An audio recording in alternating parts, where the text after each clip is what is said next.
गर्म होता जी जी उस गर्मी के नारे होते हैं और इसी से उन्हें खलबली भी है, इसी से तकलीफ भी है। मैं इस मिंबर से कहता हूँ, एक लोमड़ी और एक लोमड़ा वो भौंकते रहते हैं, देखते होंगे आप, और फिर हजारों सिक्योरिटी गार्ड के बीच में घूमना। अरे मर्द हो तो मुकाबला करो, मैं तनहा घूम रहा हूँ पूरे हिंदुस्तान में,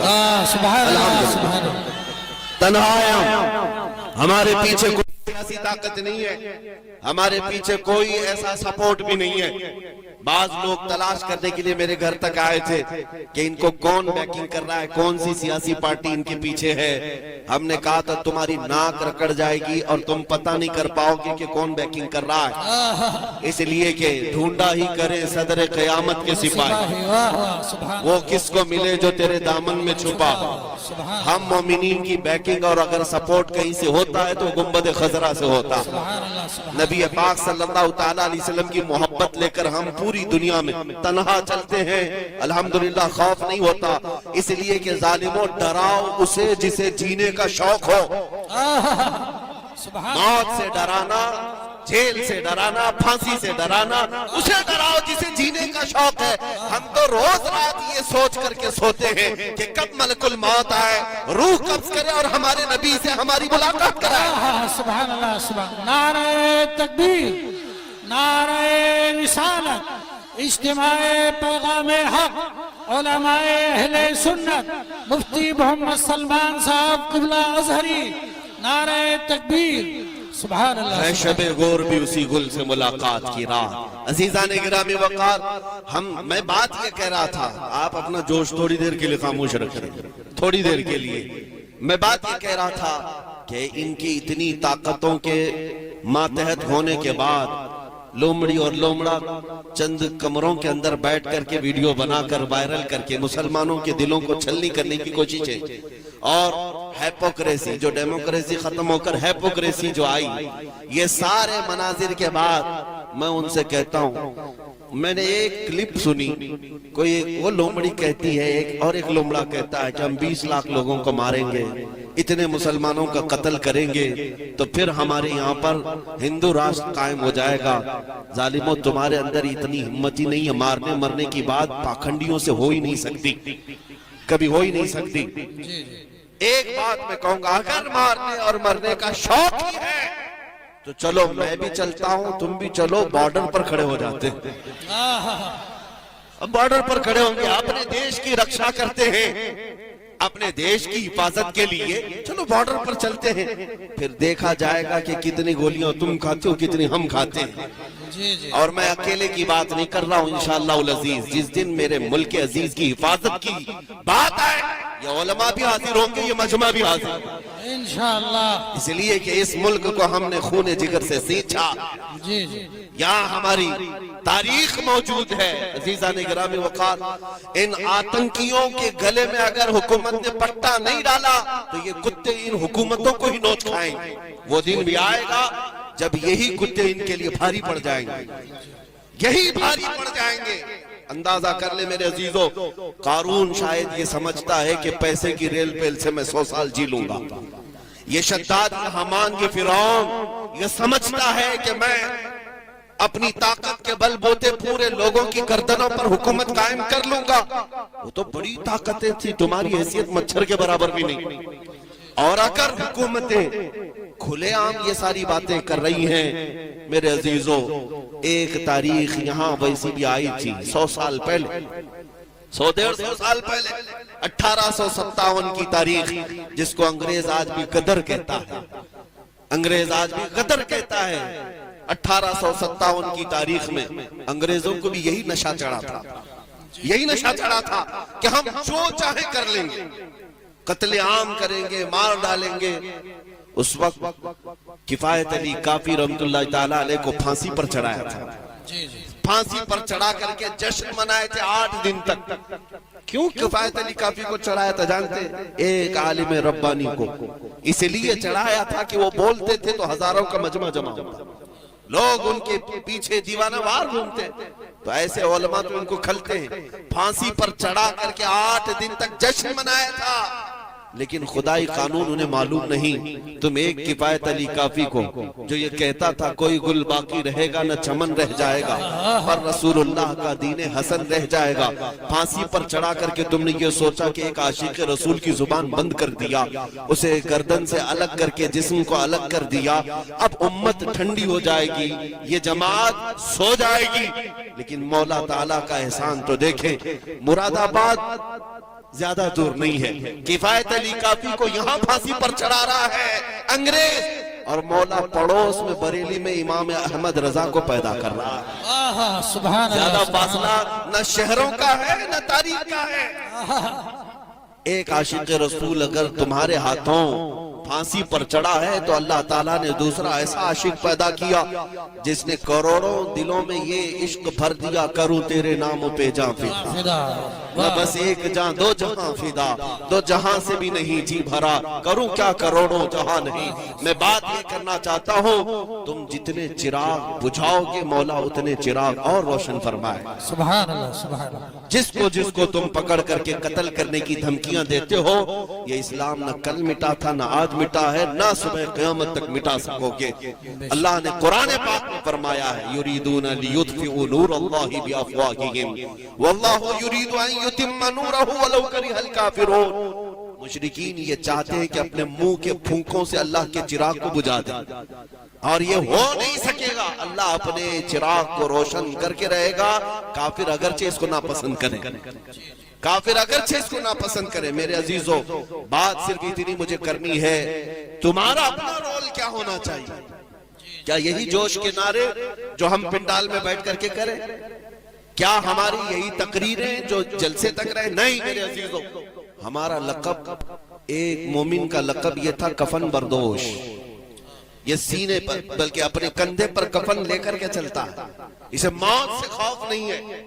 तो ये खौफ जब तुम्हारे सीने से निकलेगा तो हक बोलने की हिम्मत उतनी बढ़ती चली जाएगी। ज्यादा से ज्यादा तुम्हें किस बात से डराया जाता है आज? ये सबसे हाईएस्ट सजा है ना, या जेल से। ये दोनों चीजें एक मोमिन के लिए कोई माने नहीं रखती। जेल की सलाखों पर जाने के बाद बुजुर्गों ने लिखा भी है कि मोमिन घबराना नहीं, अगर मुस्तफा के नाम पर गया है, अगर नबी पाक के नाम पर गया है, तो अंदर जाने के बाद हो सकता है तेरी माँ, तेरी बीवी, तेरे भाई देखने ना आए, लेकिन एक रात जरूर आएगी जब ताजदार मदीना खुद तशरीफ। सुभान अल्लाह, सुभान अल्लाह। वो भी खौफ नहीं रखना। हुजूर के इंतजार में हम दिन काट लेंगे, हुजूर के इंतजार में हम रातें काट लेंगे।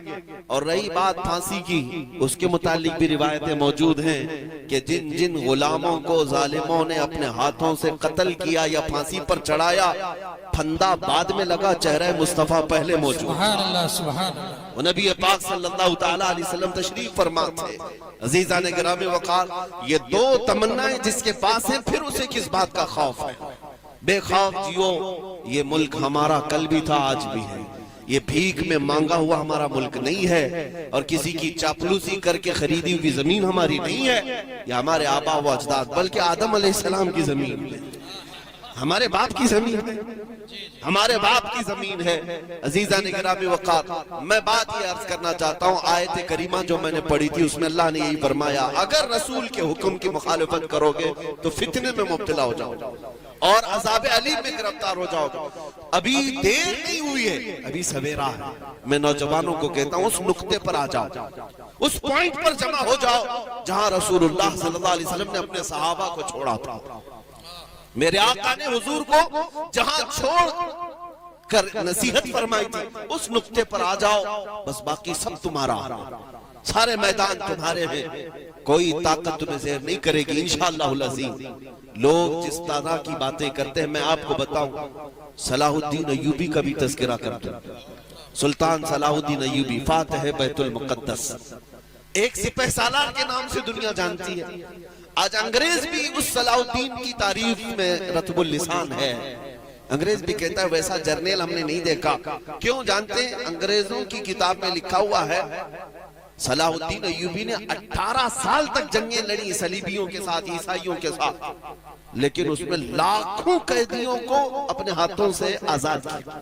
आजाद करने की आदत बहुत ज्यादा। किसकी? सलाहुद्दीन अय्यूबी की। शहादत है मतलूब व मकसूद मोमिन, न माले गनीमत न किश्वर कुशाई। एक आशिक रसूल का जो मकसूद होता है ना, वो ये नहीं है कि सिर्फ गर्दनें उड़ाना, उसका मकसूद जो होता है वो अल्लाह उसके रसूल की रजा। सलाहुद्दीन अय्यूबी के साथ एक वक्त ऐसा भी आया जब आप बीमार हो गए। इस बीमारी के आलम में मुसलमानों के एक काफिले पर एक ईसाई जर्नल ने हमला किया था, बुरनिस नाम था उसका। उसने हमला किया और सारा माल लूट लिया, कोड़े लगाया, औरतें भी थी, बच्चे भी थे और भी लोग थे। लेकिन मारते मारते उस जालिम ने क्या कहा था जानते हो? ए मुसलमानों, पुकारो अपने मोहम्मद को बुलाओ, क्यों तुम्हारी मदद के लिए नहीं आता? मुआज़ अल्लाह रब्बिल आलमीन। जब वो इस तरह के ताने दे दे करके माल लूट रहा था और सारे लोगों को निहत्ता पा करके मार रहा था, लुटा हुआ काफिला, ये ताराज काफिला जब वापस लौटा तो सलाहुद्दीन अय्यूबी से शिकायत की कि सुल्तान इस्लाम हमारे साथ ऐसे मामलात हुए। ये वो हालात थे जब सलाहुद्दीन सख्त बीमार थे, जिसको मरगुल मौत कहा जाता है, यानी मौत की बीमारी, मरगुल मौत की बीमारी जिसको कहा जाए। लोग इयादत के लिए आ रहे थे, लेकिन सलाहुद्दीन अय्यूबी ने जैसे ही ये बात सुनी, अल्लाह की बारगाह में हाथ फैलाया, कहा ऐ रब्बे जुल जलाल, तूने सलाहुद्दीन को हर चीज अता की, बस तेरा ये नाचीज बंदा, आजिज बंदा इतनी भीख मांगता है कि मेरी उम्र को इतनी लंबी कर दे कि मैं बुरनिस का सर उड़ा सकूं। अल्लाह, इतनी जिंदगी और दे दे। क्यों? इसलिए कि नबी पाक सल्लल्लाहु ताला अलैहि वसल्लम को उसने ताना मारा। मोमिनीन से ये कहा ना कि मोहम्मद को बुलाओ। सलाहुद्दीन अय्यूबी बीमारी के आलम में ये दुआ करते रहे। 2.5 साल का अरसा गुजरा। 2.5 साल के बाद आप शिफायाब हुए, सेहतमंद हुए और उसके बाद खड़े हुए और तलवार लेकर के निकले। मोमिनीन की फौज को जगह जगह रवाना किया, मार के हुए। एक दिन वो आ भी गया जब ये बुरनिस हत्ते चढ़ गया मुसलमानों की, गिरफ्तार हो गया। और मुसलमान जब फातिह की हैसियत से बैतुल मुकद्दस में आए और उस बुरनिस को पकड़ करके लाए। सलाहुद्दीन अय्यूबी की आदत तो थी कि गिरफ्तार कैदियों को रोज आजाद करता था, रोज आजाद करते थे। उस दिन भी जितने कैदी आए थे उनमें से अक्सर को आजाद किया। जब बुरनिस का नंबर आया, उसने कहा ऐ सलाहुद्दीन, तुम्हारी आदत तो हमें पता है कि तुम गिरफ्तार कैदियों को माफी के बाद आजाद कर देते हो, मैं भी माफी मांगता हूं, मुझे अपने वतन जाने दे दो। सलाहुद्दीन अय्यूबी ने एक तारीखी जुमला कहा, ऐ बुरनिस, अगर तुझे मैं माफ कर दिया तो अल्लाह का अजाब मुझे गिरफ्तार कर, मैं अल्लाह के अजाब में गिरफ्तार हो जाऊंगा। तेरी जुबान से मैंने वो नाजेबा कलमा सुना है जिसको एक मोमिन सुन करके जिंदा रहना बेकार समझता है। सलाहुद्दीन अय्यूबी ने तलवार लहराई और उसकी गर्दन पर रख करके कहा, आज से 2.5 साल पहले तूने मुसलमानों से कहा था कि बुलाओ मोहम्मद कहाँ है। देख, उस मोहम्मद ने सलाहुद्दीन को भेजा है तेरा सर कलम करने। सुभान अल्लाह, सुभान अल्लाह, नारे तकबीर, सल्लल्लाहु ताला अलैहि वसल्लम, फातिहीन इस्लाम, सुभान अल्लाह, उसका सर कलम किया। लेकिन जो बात मुझे अर्ज करनी है वो ये है मेरे अजीजों, ये जो 2.5 साल का अरसा गुजरा ना, जो बीमारी के आलम में थे सलाहुद्दीन अय्यूबी, ये 2.5 साल के बारे में उनके शागिर्द और उनके फौजी रिवायत करते हैं, एक दिन भी हमने सलाहुद्दीन को पैर फैलाकर सोते हुए नहीं देखा। अल्लाह, 2.5 साल तक पैर फैला करके नहीं सोया। बीमार भी थे, लोग कहते कि लंबा सो जाएं, वो कहते जलाल में आकर कि तुम मुझे सीधा सोने की बात करते हो, जबकि मेरे ऊपर अभी फर्ज बाकी है। मेरे नबी पाक को गाली, सुभान अल्लाह, उस फर्ज की जब तक सुबुकदोशी ना हो मैं अपने पैर लंबे नहीं करूंगा। ये थे हमारे सलातीन इस्लाम। इनको अल्लाह ताला ने जो फतूहात अता की है वो वफाए मुस्तफा में अता की है। नबी पाक सल्लल्लाहु ताला अलैहि वसल्लम की वफादारी में भी ली है सारी चीज। अजीजान गिरामी वक़ार, आज मैं आपसे भी यही कहता हूँ, ताकत और कुव्वत जमा करने की कोशिश में अपने वक्त को सर्फ ना करो, बल्कि जवानों से मैं सिर्फ इतनी बात कहूंगा, किसी दिन खड़े हो जाना, किसी दिन खड़े हो जाना, आंख बंद करके अपने नबी पाक को हाजिर और नाजिर समझना और कहना, या रसूल अल्लाह, दुनिया में बहुत थक चुका, रंगीनियां रानाइयां देख करके मैं गुमराह तो बहुत हुआ, लेकिन अब जो चलूंगा तो सिर्फ आपके कदमों के पीछे चलूंगा। सुभान अल्लाह, फिर देखना कि रसूलुल्लाह सल्लल्लाहु तआला अलैहि वसल्लम की इनायतें आएंगी कि नहीं आएंगी। इसलिए कि वो रसूल निहायत ही गैरतमंद रसूल, गैरतमंद रसूल है। उन जवानों से मैं कहता हूं जो किसी लैला की मोहब्बत में मजनू हो गए, पागल नजर आते हैं, चेहरा लटका हुआ है, महबूबा छोड़कर भाग गई तो ये खुदकुशी करने पर आ गया और शेर और शायरी में जिंदगी गुजारने लग गया। एक साहब आए थे मेरे पास, वो दर्द की दास्तान सुना रहे थे। 4 साल का हमारा रिश्ता था, छोड़कर भाग गई और आप चेहरा लटकाए इधर उधर घूम रहे, शेर और शायरी कर रहे हैं। मैंने यही कहा था ना था, जब दिल देना ही था तो ऐसे को क्यों दिया जो रोज अपना दिल बदल दे। ये दुनिया है जिसको आला हज़रत ने कहा था, शहद दिखाए जहर पिलाए, कातिल डाए शोहर कुश। ये अपनी शोहर को मारने वाली दुनिया है। तुमको दिल देना ही था तो ऐसी लैला को क्यों दिया जिसका तुम्हारे ताल्लुक से कोई ऐसा ख्याल नहीं है। मेरे अजीजों, एक दिल अल्लाह ने दिया, काश अगर दरे मुस्तफा पर रखा होता, ताजदारे मदीना के हाथों में दिया होता। मेरे मुस्तफा की गैरत इतनी है कि तुम्हारी आखिरी सांस तक वो कभी तुम्हारा हाथ नहीं छोड़ते। दुनिया तो दुनिया है, कब्र में भी जाओगे, मुनकर नकीर बाद में आएंगे, तुम्हारे मुस्तफा पहले। कब्र तो कब्र है, हश्र के दिन भी यही हाल होगा जब कोई तुम्हें पूछ नहीं रहा होगा, माँ बच्चे से भाग रही होगी, लेकिन वो मुस्तफा है। फरमाते हैं कयामत के दिन तुम देखोगे मेरे कंधे पर चादर पड़ी होगी और चादर खसक खसक कर गिर रही होगी। एक हाथ से मैं अपनी चादर संभाल रहा हूँगा और दूसरे हाथ से अपने उम्मती को पकड़ रहा हूँ। जन्नत में जाने तक की जमानत है मेरे मुस्तफा की। वहां दिल दिया होता तो चेहरा लटकाए हुए नहीं घूम रहा होता और दुनियावी मजाजी इश्क में शेर व शायरी नहीं कर रहा होता। अगर उस दरबार में दिल दिया होता तो फिर फख्र से ये कहता, जान है इश्क मुस्तफा, रोज फजूल करे खुदा, जिसको हो दर्द का मजा नाजे दवा उठाए क्यों। आओ आशिकों को सुनो, बरेली का आशिक कहता है, फिर के गली गली तबाह, ठोकरें सबकी खाई क्यों, दिल को जो अक्ल दे खुदा, तेरी गली से जाए क्यों। अजीजा ने गिरामी वक़ार, या रसूल लब्बैक या रसूल, लब्बैक या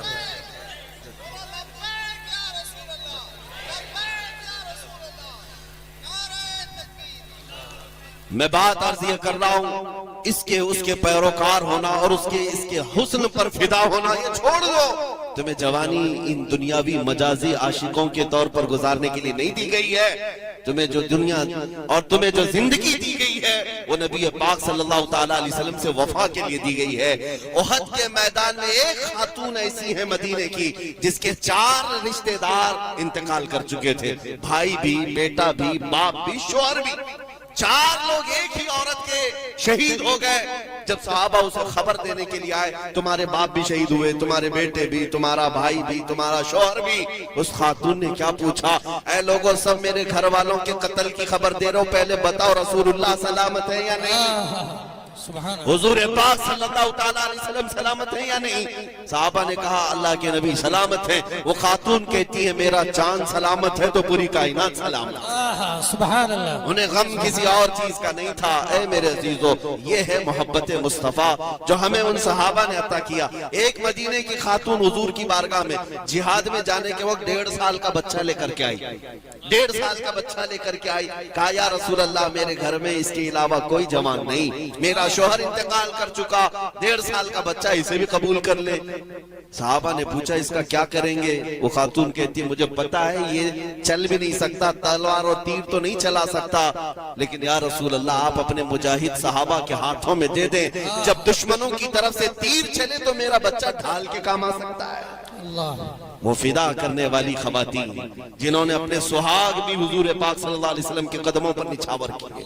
आज की दुल्हन कौन है ऐसी दुल्हन जो अपने जवान दूल्हे को ऐसे जंगी हालात में जाने की इजाजत दे दे। वो सिर्फ और सिर्फ खवातीन मदीना हो सकती। नबी पाक सल्लल्लाहु ताला अलैहि वसल्लम की मियां ये मोहब्बत की बात जो हम करते हैं ना, ये आसान चीज नहीं है। ये शहादत का है, उल्फत का है, कदम रखना। लोग आसान समझते हैं मुसलमान होना, बातें कर लेना, यहाँ बैठ करके ये सारी चीजें कर लेना आसान है। लेकिन मेरे मुस्तफा की मोहब्बत तुमसे इम्तिहान मांगती है, इम्तिहान मांगती है। और तुम हर मुसीबत को गले लगाने के लिए तैयार हो जाओ, फिर देखना सितारों से आगे जहां और भी है। ये जो तुमको दिख रहा है ना, मैं जाऊंगा तो मेरी माँ का क्या होगा, मेरी बीवी का क्या होगा, छोटे बच्चे हैं मेरे, उनका क्या होगा। इस तरह के हालात और वसवसे शैतान तुम्हारे जहन में लाता है। मेरे अजीजों, इस वक्त सिर्फ इतना सोचना, क्या मदीने के उन सहाबा के बीवी बच्चे नहीं थे? क्या उनके माँ बाप नहीं थे? उनके घर बार, उनकी जायदाद प्रॉपर्टी नहीं थी? सब था उनके पास। फिर भी वो हुजूर पाक सल्लल्लाहु ताला अलैहि वसल्लम की वफा में ऐसे शरीक होते। एक अब्दुल्ला अस्वद की बात करूं मैं, एक अब्दुल्ला हुजूर की बारगाह में आए, कहा मुझे कोई बेटी नहीं देता, मैं काला हूं, जवान हो गया। हुजूर ने खत लिख करके भेजा, जा अम्र बिन वहब एक सहाबी है, अंसार है, उनकी बेटी है, निहायत खूबसूरत बेटी। हुजूर ने कहा जा उसके यहाँ पैगाम निकाह ले जा।